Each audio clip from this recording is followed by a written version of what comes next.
Hi interns, hi Joshua, hi Ariel. My name is Stefani Classimo. I'm the founder of the Cancer Project. You're probably wondering, if I haven't already explained this in the email, why you're getting a video message from me. I'm currently at a conference in Houston for work, and I'm staying here for an extra day, so our conference call ends up being at the time that I'm going to be in flight back to New Jersey. So what better way to start a virtual internship than to have a friendly little video from me? I just want to have my cheat sheet over here on my phone about what we're going to talk about today. So first and foremost, I want to welcome you guys and congratulate you on getting this internship. And I'm so happy that you guys wanted to participate in this because I truly feel like we're going to make a change. And I'm very, very passionate about the cause of this charity. And I hope that you are too. Couple things. I just want to go through. I know that you probably already looked on the website what we're about, but I just want to give you a little bit of background about the Cancer Project. My mom passed away about a year and a half ago from lung cancer that metastasized to her spine and then eventually her spinal fluid and brain. And she had been diagnosed about 2 years before she had passed away. And the first question I asked to her oncologist, which was a top oncologist at Memorial Sloan Kettering, which we know is one of the top cancer hospitals in the world, if not in America, if not the world, why my mom got cancer. And I was so shocked to hear that he didn't know. So, my mother never smoked a day in her life. She was extremely healthy. And then I started, people started coming up to me and telling me about people that they knew got cancer and they didn't know the reason why. Young kids, babies, otherwise healthy adults. So as a CPA, I'm a certified public accountant. I decided that I was going to start looking up financial statements for these charities and figure out where this money is going, as well as the National Cancer Institute, which is a government agency, and figure out where the majority of the money is going in cancer research. And what I found was a little bit disturbing and disappointing. And the fact of the matter is that the majority of the money is going towards pharmaceutical companies in developing drugs to quote unquote cure cancer. And I thought that was very odd. I figured, why aren't we donating more money to people who are trying to research cancer prevention or cancer causes or early detection so that we don't get sick and don't need to rely on medication and chemo and radiation and other immunotherapies. And unfortunately, sick people make more money than healthy people, and the cancer industry is a very big industry and it's a big moneymaker.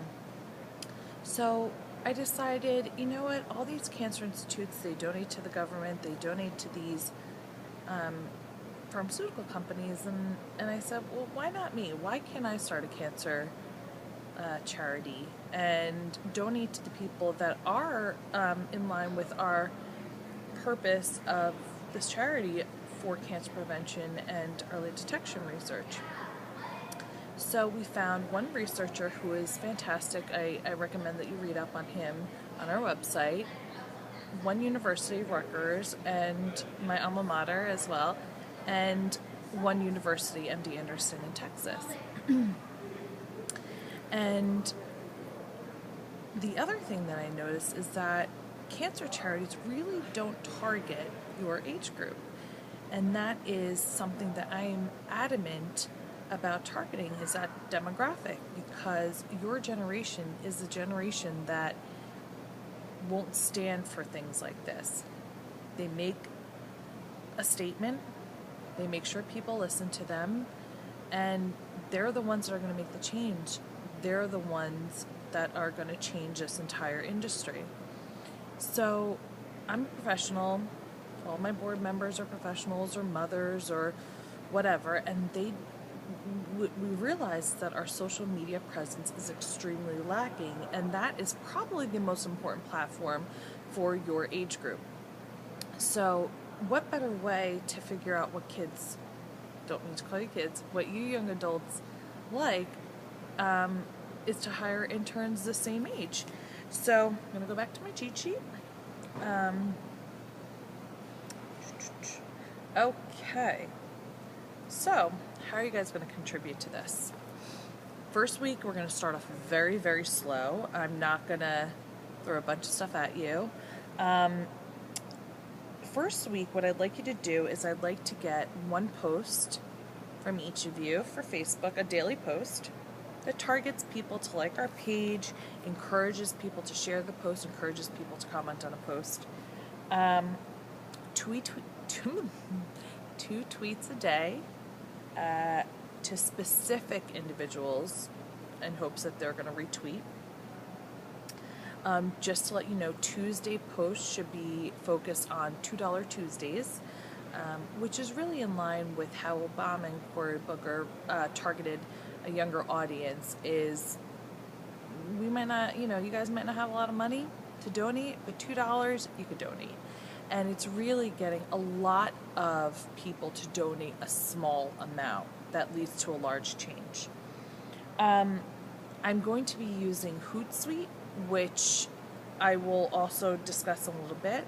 But Hootsuite generates content for me every week, and I'll be generating one post a day for Facebook and a tweet a day for Twitter that talks about actual news research and things of that nature. I want your post to be more engaging, how to engage people to like and to follow us and things of that nature. Once we get comfortable after, I think that we'll probably do this for a week or two. You guys could send me an email with, not an email rather, I'm going to set up a Google document that we can all share and edit. And that's where you'll put your daily posts and your daily tweets. I'll review them and then I will upload them to either Hootsuite, which is a social media management tool and website. You could Google it and see how it works. And I'll also, as an administrator of our Facebook page, I'll just upload those posts if they have pictures or videos or what have you. Once we get a little bit more comfortable, I will be giving you administrative access to both Facebook and to our Hootsuite account so that you can upload and post as you wish. Once we get comfortable, these are going to be your true daily assignments. And I say daily because they need to be done. I need to be able to upload things daily and things of that nature, or you might be able to. But if you want to, get everything done on Sunday night for the week ahead, that's fine. If you want to do things on a daily basis, that's fine. It's really up to you. In addition to doing the daily post, which I talked to you about, you'll be responsible for replying to comments on Facebook, retweeting 3 to 5 industry leaders in cancer and cancer prevention a week, follow 10 new people on Twitter every week or two, find new pages on Facebook to like. Let me know at first until you become an administrator of the page. You'll pretty much be giving me this information. And again, I'll send you all the Google Docs so that you, and if you don't know about Google Docs, I recommend that you read up on it, and I'll send you links to explain how that works. But essentially, it's a Word document or Excel document, depending on what I am going to use, and anyone's able to edit a document as long as you have access to edit. And this way we could all collaborate together and we are all looking at the same thing together. Searching for posts mentioning our name or specific topics that would be of interest to us for our charity via Facebook, via Twitter. Check our Facebook Insights. Again, once you have administrative access, there's Facebook Insights on Facebook pages that really show highlights of when people log on, who's liking, what they're liking, things of that nature. And also come up with a YouTube channel, recommendations for a YouTube channel. We have one right now, which is obviously this is uploaded to, but just coming up with what we can do on our YouTube channel to engage, your age demographic. What are our long-term goals? Obviously, the biggest long-term goal is to increase our presence on social media, not only on Twitter and Facebook, which I keep commenting about, but also on Instagram, Pinterest, LinkedIn, anything like that that you guys feel would be beneficial for us to engage in. I would like to revamp the website. Right now, it's a homegrown website that I developed, but again, I need your insight to see what I could possibly do to make it more engaging, to make it more fun. I recommend that you guys, sorry for the language, but you guys are college kids, so I'm sure this won't offend you. I recommend you go on to fuckcancer.com. Yes, that's what it's called. It is a early detection cancer charity that was developed by a girl whose mother's life was essentially saved because she found her breast cancer in very early stages, and she is dedicating her time to raising money for early detection awareness. And it's, you know, a great charity, and the way that it's structured is really how I would like to structure our charity, because our charity is a little bit more global in terms of prevention, detection, and causes of cancer. But if you take a look at her website, which again, it'll be in this email, you'll really get a sense of what I'm trying to do. I would like to come up with some sort of social media event. If you take a look at the website, we have a Wish You Could Have Prevented That series. Maybe that's a social media event that we have people, you know, encourage people to make their own videos or what have you. Any type of contest, event, anything that engages people to come to our website, like our page, follow us, share our posts. I understand that things can't go viral at the drop of a hat, because if they did, that everyone would use that little magic potion. But again, just somewhere to increase our social media presence. And then lastly, it's to come up with different ways to increase our charitable contributions. How are we going to do it? So again, I thank you guys so very much for being a part of this and wanting to make a change. And we're a 501c3, which means that we're recognized by, we're nationally recognized. We are tax deductible. We're an actual charity, so, but we're very new. And you know what? Everything has to start off small, and we're starting off small. But after taking a little bit of a hiatus after my mother passed away and kind of dealing with her passing, I'm ready to start focusing my attention on this charity and making a difference, and I'm so passionate about it. And I really think that this is the way that we should reshift our focus, is on people not getting it. So I'm just going to leave you with this. The whole purpose of this charity, in addition to raising money, is to really raise awareness. And I really want this to be, I know this kind of sounds corny, but I really want this to be like a cool thing. Like when people wear our t-shirts, you know, it's a social cause that they really can get into. Something that's not scary. I don't want this charity to be about cancer, because it's not.